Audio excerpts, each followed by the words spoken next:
Hello everybody, my name's John and welcome to our channel. Today I wanted to show you how you can take 4 bolts, screws, bolts, and change your bog standard 144001 into a Tarmac Racer. Look how low that is. Versus, we've got about 4 centimeters of ground clearance, and with this you have but 2 centimeters. So let me show you how simple it is to do. What you need is 4 screws. Actually, I'm going to take 4 of the same size. 1, 2, 3, 4, and they are bolts, not screws. Oops, knocking the light, that wasn't so good, was it? All of us have exactly the same. Just make sure that this is in focus. Right, let me point with that. There we go. Right down there, you have a hole there. You have a hole on that side too, there. And then at the rear, you have the hole there, and you have the hole there. Now, if I take off the body, take your screw, and I need to make sure that you can at least see what's going on.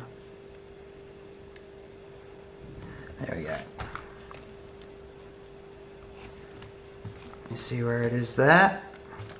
And try to put it in straight.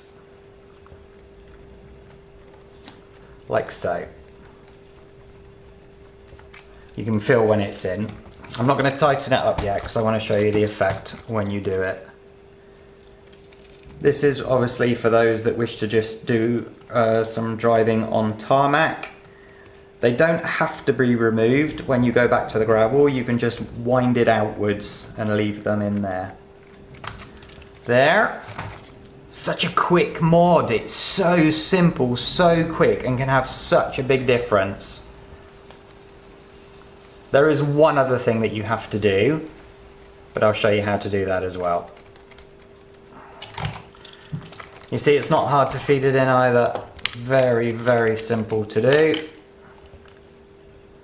And the last one in here.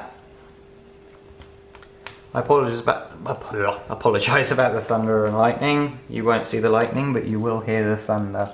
Right, so now you see 1, 2, 3, 4.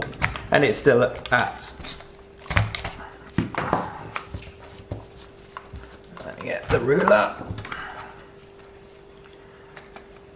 You can see it's quite high. Now, what's the best way to do this? Let me put it down and then I'll show you. I will do just one side now. So, turn, turn, turn, turn, turn. And what that is doing is, if you look underneath, just make sure it's in focus, you have this little ledge on the rear and at the front, and if I keep on turning, you see how it's actually moving the whole arm upwards. So effectively you are adjusting the ride height. Okay, you see where the screw is there? And then I will do the rear, and you can see, I mean, like already you can see that this wheel is above the ground. Wrong way.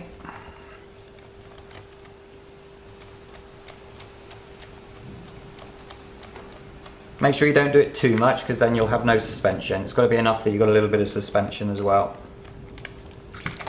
What have we got?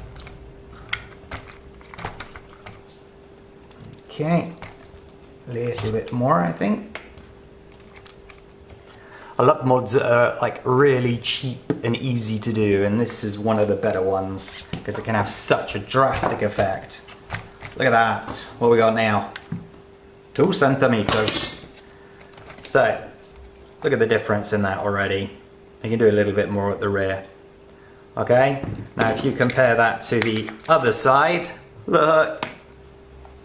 Wow, what a difference.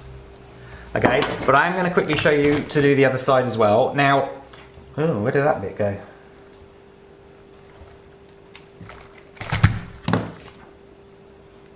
Really? Did that fall off and land in there? That's impressive. I'll see that when I'm editing. What was I saying? Oh, I can't remember.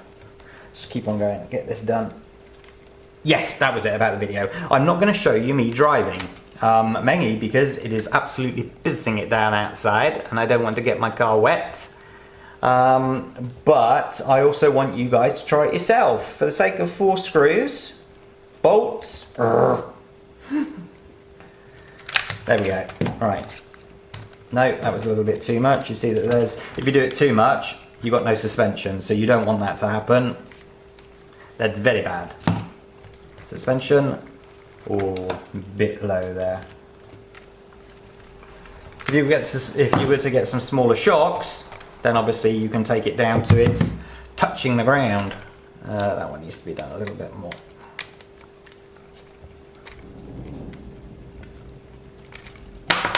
Ah. Look at that. That's simple. This mod is so simple. Okay, there you go. Now, one thing that you have to consider doing is, it's actually not too bad on this one, on the green car. When I did this, the wheel, the camber, was too far outwards, so I had to adjust these to bring the camber back in. I've actually need to adjust this one in a little bit more. If you see, it's still slightly outwards. You want the rear tyre to be as flat as possible, and the front tyre, because then that will give you the maximum. It's not like a Formula 1 car, because you don't have the G-force going around the corners, so you don't have to sort of camber, set the camber sort of inwards at the top. But make sure that they are, when it's sat down on the ground, make sure that the contact area is as much as possible. I'm now looking, and it is absolutely perfect on this one. So, if you have to adjust the camber, so the camber is in or outwards on both the front and the rear, then all you do is the tie rod at the top, adjust it inwards or outwards depending on what you need to do. You've got the ones at the front as well to do the same thing, and that will bring the wheels, the top of the wheels in or the top of the wheels out. Or if you look at it the other way, the bottom of the wheels in and the bottom of the wheels, yeah, you get the point. So there you go, look at that. It's that simple, everybody. Alright, give it a go, see what you think. And obviously when you go to the gravel, just unscrew all 4. You don't even have to take them out, you can leave them in there and then go on the gravel. If you're going to be driving on the gravel, please don't do this, because you are going to just rip the crap out the bottom of your car, which you probably don't want to do. That's it, that's simple. I hope you liked this video. If so, hit that like button and subscribe, and also hit that notification bell for future video alerts. Have a great day today, everybody. Make sure you take care of yourselves and stay safe. Bye bye.